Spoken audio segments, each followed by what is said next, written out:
আসসালামু আলাইকুম ওয়া রাহমাতুল্লাহি ওয়া বারাকাতুহু। নাহমাদুহু ওয়া নুসাল্লি আলা রাসূলিহিল কারীম। আম্মা বা'দ ফাআউযু বিল্লাহি মিনাশ শাইতানির রাজীম। ইয়া আইয়ুহাল্লাযীনা আমানু লা তাত্তাবি'উ খুতুওয়াতিশ শাইতান ওয়া মান ইয়াত্তাবি' খুতুওয়াতিশ শাইতানি ফাইন্নাহু ইয়া'মুরু বিল ফাহশাই ওয়াল মুনকার। সাদাকাল্লাহুল মাওলানাল আযীম ওয়া সাদাকা রাসূলুহুন নবিয়্যুল কারীম।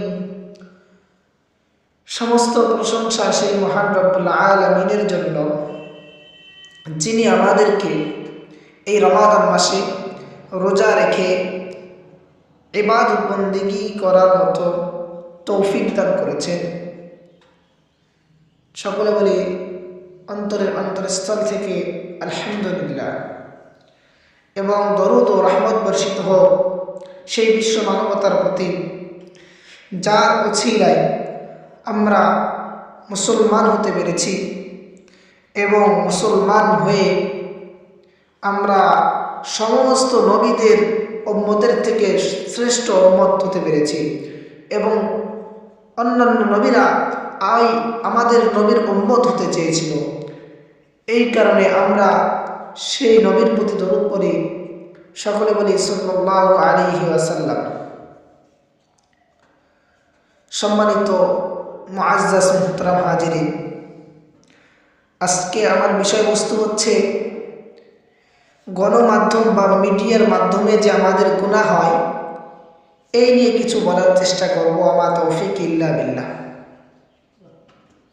আজকের যুগে টেলিভিশন, মোবাইল, সোশ্যাল মিডিয়া ইত্যাদি সবই হয়ে উঠেছে বড় ফিতনার দরজা। মানুষ শুধু অশ্লীলতা দেখা বা হারাম গান শোনার মাধ্যমে গুনাহে পড়ে না, বরং এসব মাধ্যমে যেসব ভুল বিশ্বাস, ধারণা ও মূল্যবোধ ছড়ানো হয় তাও মারাত্মক ক্ষতিকর। যেমন নারী পুরুষের অবাধ মেলামেশাকে স্বাভাবিক বন্ধুত্ব বলে উপস্থাপন করা, প্রেমকে রোমাঞ্চ হিসাবে দেখিয়ে জাহান্নামের পথে নিয়ে যাওয়া, তৃতীয় বিয়ে করা স্বামীকে বিশ্বাসঘাতক হিসেবে দেখানো, এসব প্রচার মানুষের মনে আল্লাহর হালালকে হারাম বানিয়ে তোলে, যার কারণে বহু পরিবার ধ্বংস হয়ে গেছে। তাই আমাদের উচিত পরিবার ও সন্তানের জন্য শুধুমাত্র উপকারী ইসলামিক চ্যানেল নির্বাচন করা, অশ্লীলতা, ভ্রান্ত ধারণা ও ইসলাম বিরোধী প্রোগ্রাম থেকে নিজেকে ও পরিবারকে বাঁচানো। মনে রাখা, শয়তানের ধাপে ধাপে পতনের শুরু হয় ছোট ছোট গাফিলতি থেকে। আল্লাহ তাবারকা ওয়া তাআলা বলেন, ইয়া আইয়ুহাল্লাযীনা আমানু লা তাত্তাবি'উ খুতুওয়াতিশ শাইতান ওয়া মান ইয়াত্তাবি' খুতুওয়াতিশ শাইতানি ফাইন্নাহু ইয়া'মুরু বিল ফাহশাই ওয়াল মুনকার। হে ঈমানদারগণ, শয়তানের পদাঙ্ক অনুসরণ করো না, নিশ্চয়ই সে অশ্লীলতা ও গুনাহের নির্দেশ দেয়। সূরা নূর 21 নম্বর আয়াত। আল্লাহ তাবারক ওয়া তাআলা আমাদের ও তোমাদের সব ধরনের গুনাহ থেকে রক্ষা করুন, আমিন। আল্লাহ আমাদের প্রতি অনুগ্রহ করেছেন, আমাদের পুত্র কন্যা দান করেছেন। এরা আমাদের জন্য এক মহান আমানত। আমরা যদি তাদের উত্তমভাবে লালন পালন করি তবে তারা আমাদের জীবনে সুখ বয়ে আনবে এবং কিয়ামতের দিন তারা আমাদের জন্য পুঁজি হয়ে দাঁড়াবে। পক্ষান্তরে যদি আমরা অবহেলা করি বা ভুলভাবে মানুষ করি তবে সেই সন্তানরাই আমাদের দুনিয়াতে কষ্ট দেবে এবং আখিরাতে আমাদের জবাবদিহিতার কারণ হবে। এক পিতার এই ঘটনা তার স্ত্রীকে এই ঘটনাটি বলেছে, যা আমি একটু আগে বললাম। সন্তানদের লালন পালন যেসব মূল ভিত্তির উপর দাঁড়িয়ে তার কিছু উল্লেখ করছে। 1 নম্বরে নেক আদর্শ। ধার্মিক মা বাবা, তাদেরকে ধার্মিক মা বাবা হতে হবে। শিশুরা সবচেয়ে বেশি প্রভাবিত হয় তার মা বাবা এবং চারপাশের মানুষের দ্বারা। মা বাবা যদি নিজেরাই দিনদার হন তাহলে সন্তানেরা সহজেই তাদের আচরণ অনুসরণ করে ভালো আদর্শ দিলে আলাদা করে অনেক উপদেশ না দিয়েও সন্তান সঠিক পথে চলবে।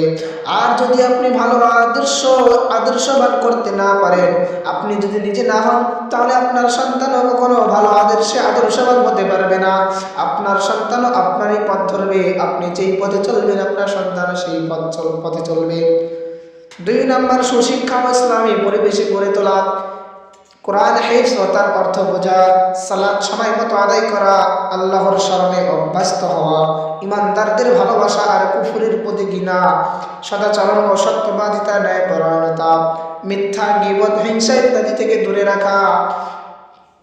3 নম্বর, জীবনের প্রতিটি ধাপে নিয়মিত যত্ন ও দিক নির্দেশনা, খাদ্য ও পানীয় সংক্রান্ত ইসলামী আচরণ শেখানো, কিভাবে খাদ্য খাইতে হবে এবং কিভাবে কি করতে হবে এগুলো শিক্ষা দেওয়া।